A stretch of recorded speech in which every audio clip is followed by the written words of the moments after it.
went down to financial aid, and they gave me $50 for my entire semester at Norfolk State. Can you imagine $50 to go to school for an entire semester? Absolutely unbelievable. That's amazing. Absolutely amazing. I think that's why I like the community college so much, because it was inexpensive and you could just walk in and come right in. Anyway, so for the first semester, I took all developmental courses. Development of English, development of reading, development of math. And something hit me that I realized I really was smart and I really was bright.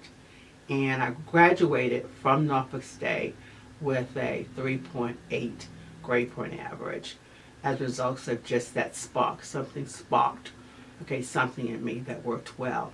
My senior year, I was married, I had a child, and I got recommended and took a special sociology senior program where an instructor came down from New York, a white gentleman came down from New York and taught a special class in sociology. I don't remember the course, but I felt so proud to be part of the 10 people that was in that particular seminar.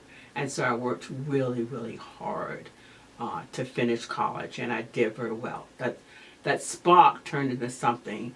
There was a need for education. I could see the need for education.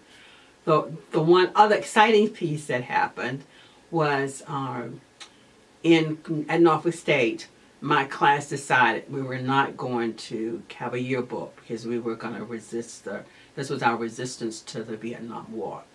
So we marched on the administration building and made this whole thing about lighting up all the papers that we had gathered for our yearbook, because we decided we were not going to do a yearbook that year. So I have no pictures of anyone who was in my classes at Norfolk State because we didn't have a yearbook. And you also married a military man. And I also married a military man, which was very exciting at the time. He lived in Northern Virginia, in Arlington. When we finished college, we moved to Northern Virginia.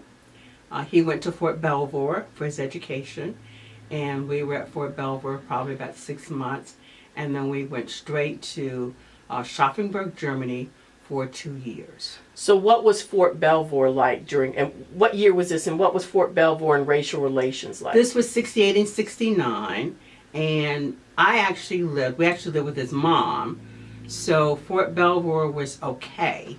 As long as you were on post, you didn't have the race relations issue. At least it wasn't obvious race relation issues. It wasn't overt issues, because you were on the base and the military had said, we are not going to have race relations here. We're not going to do all the negative stuff. We are going to accept all the races as part of the U.S. military. So just opposed to Germany, Fort Belvoir to Germany, what was that like? Oh, how shocking. What a change in culture. The Germans weren't sure who African Americans were. They had seen some in World War II. We lived in a very small base, but we lived on the base. But we ended up associating with people outside the base. And one of the interesting things was they always wanted to rub my son's hair. My son was about 2 at the time we got there. And that was a big deal, to rub his hair and our skin, because lots of people thought the color rubbed off, because they were used to sun tanning, so they thought the color would run off, but it obviously did not. And so it's just very interesting.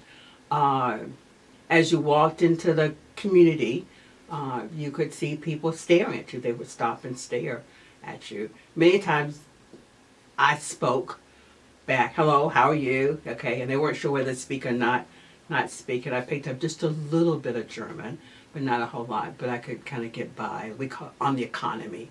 I could get by with purchasing things and meeting people.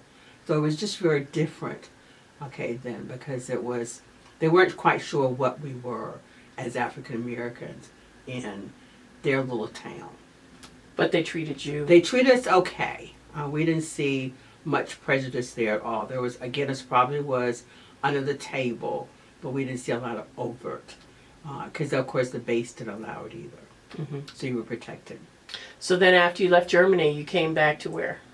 After Germany, I came back to Northern Virginia. And He went off to Vietnam. When he went to Vietnam, I went back to Portsmouth. And there I ended up being the first African American female hired in the Juvenile Domestic Relations Court in Portsmouth. And I consider myself the Mod Squad. That was a big television series at the time, and I was really the Mod Squad, our counselor or probation officer there. The work environment was great. People were very supportive in the work environment. I had a friend who I attended Norfolk State with who was also there, and he was an African American male and had been there for a couple of years. And so he was very supportive. My supervisor was very supportive. And the judge was absolutely wonderful. As a juvenile probation officer, you sat in the courtroom during the hearings, and he would assign you families to do case histories with. That was a little tough for me in the beginning because many of the white families didn't want me anywhere near them. When I would go to their houses to do the part of the case